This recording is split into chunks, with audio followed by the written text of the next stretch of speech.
Hello and welcome to another episode of Inside the Inferno. I'm Mahir Hassan, and joining me today for our anchor debut is Hannah Flanagan. Hannah, we have a lot to talk about today. National championships are being won, head coaches are leaving, and there's a big basketball tournament happening in the Valley right now. But first, I gotta say it, welcome to the desk. Thanks, Mahir. I'm happy to be here. Yes, it's been a busy week in the Valley. Let's start with ASU Swim and Dive, who made history this past weekend in Indianapolis.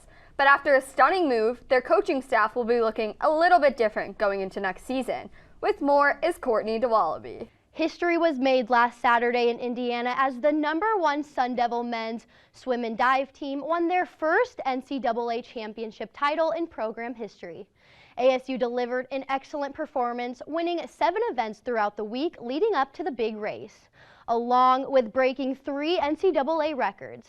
Additionally, 14 Sun Devils received All-American honors during their time at the meet.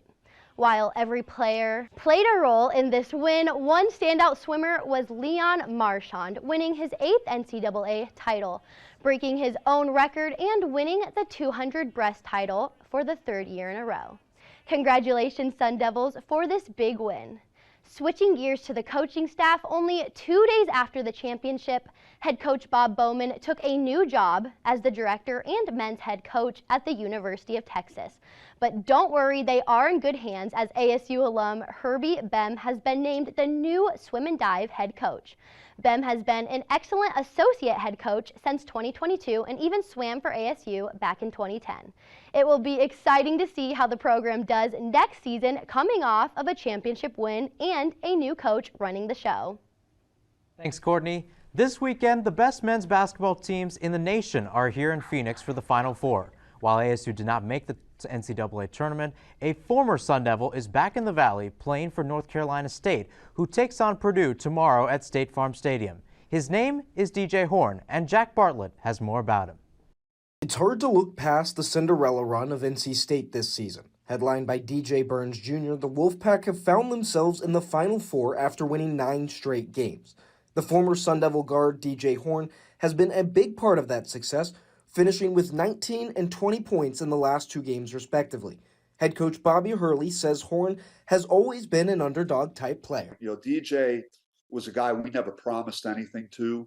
When he came into our program and he fought for it, he was always kind of the underdog. Horn noted that he appreciates his former coach's support. Yeah, Coach Hurley was a big stepping stone in my journey.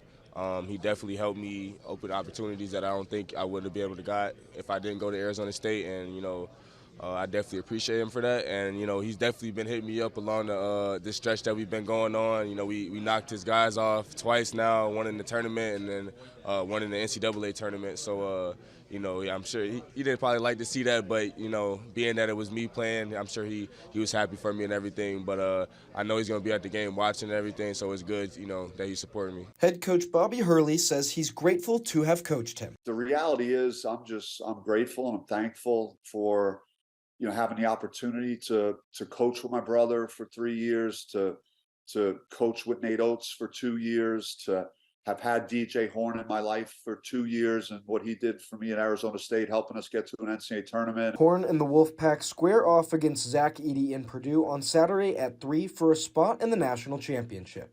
In Phoenix, Jack Bartlett, Inferno Intel.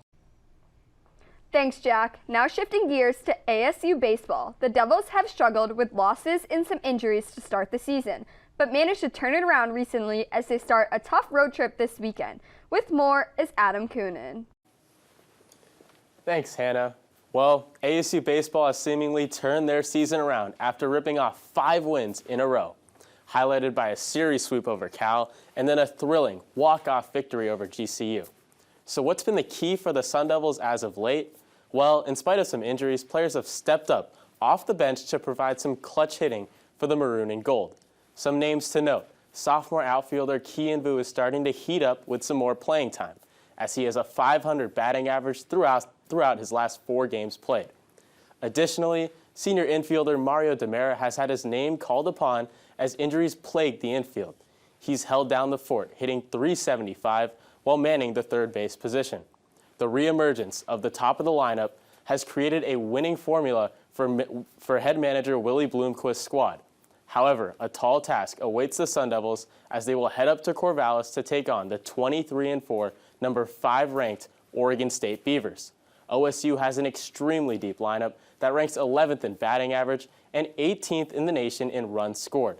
The Beavers are led by junior infielder Travis Bazzana, who is hitting an impressive .465 on the year and ranks 3rd in the nation in the home run category with 16. Couple this explosive offensive output with a dominant pitching staff that has a cumulative .364 ERA, which lands them 9th in the nation in this category, and you have a tough matchup on your hands. Tonight, the Sun Devils will turn to ace freshman right-hander Thomas Burns to fend off this Beavers squad as the Sun Devils look to continue their win streak and challenge one of the best teams in the Pac-12 this weekend. Back to you guys at the desk. Thanks, Adam. Now we turn from one diamond to the other to look at ASU softball. It's been 9 days since the last time Megan Bartlett's side took the field, and now they have to go up against Stanford, the current Pac-12 leader. For more on the softball Sun Devils, here's Maya Hall. After lots of travel and some unfortunate losses, last week Sun Devil softball is ready to hit the road again. Arizona State is set to travel west to face Stanford this weekend in a 3-day conference matchup. The Sun Devils have struggled against the Cardinal, ranked number 8 in the NCAA, with their last series victory coming in 2021. Arizona State heads to Palo Alto fresh off a road split last week against San Diego. After losing the first game 7-4, the Maroon and Gold took second game 3-2 in extra innings. Alessia Dumby had the go-ahead RBI single in the 9th to drive home Audrey Leclerc. And pitcher Marissa Scholl earned her 4th win of the season, becoming the first Sun Devil since 2018 to pitch 9 innings. The end of the regular season is quickly approaching for the Sun Devils, who return home next week to face the Utah Utes. Thanks, Maya. Sun Devil hockey had a historic season, going 24-8-6, falling just short of the NCAA tournament. With the off-season underway, some of the Devils have now entered the transfer portal. Lachlan Matag is here with more. Thanks, Hannah. Off-season roster movement is in full swing, with the transfer portal being active for the Sun Devils. So far, Hank Levi, Tim Lovell, Ryan O'Reilly, and both Josh and Jackson Niedermeyer have entered the portal. This on top of the other 5 seniors who signed pro contracts are all huge losses for the team. ASU was also dealt a big blow earlier in the week as fan-favorite goaltender TJ Septenfelter announced that he would enter the portal and is transferring to NCHC rival North Dakota. The junior goaltender arrived from the portal from Northeastern 2 years ago and commanded the starting position, starting 36 games, going 15-21 with a .913 save percentage. Going into this year, he was the clear number 1 and was solid through the first half of the season, backstopping the team to be ranked as high as 11th in the national polls. The second half is where he struggled a little bit, putting up uncharacteristic performances against teams like Augustana, where he gave up 3 goals on 5 shots and got pulled. This is when Gibson Homer took control and dominated, going 8-3-2 with a whopping .931 save percentage. With the way that Gibson Homer finished the season, it would leave Coach Greg Powers with a tough decision between his sophomore goalie or his junior goalie. In the end, Powers elected to go with Homer, who will backstop this team in their first season in the NCHC Conference. It's not all bad news, though, as the Sun Devils have a few returners coming back for their 5th year. Benji Eckerly, the Jackson twins, and last year's leading scorer, Lucas Sillinger, will all be running it back this season in Tempe. Back to you guys. Thanks, Lachlan. That does it for our show today. Hannah, it's been an honor to share the desk with you. Hope you enjoyed your anchor debut.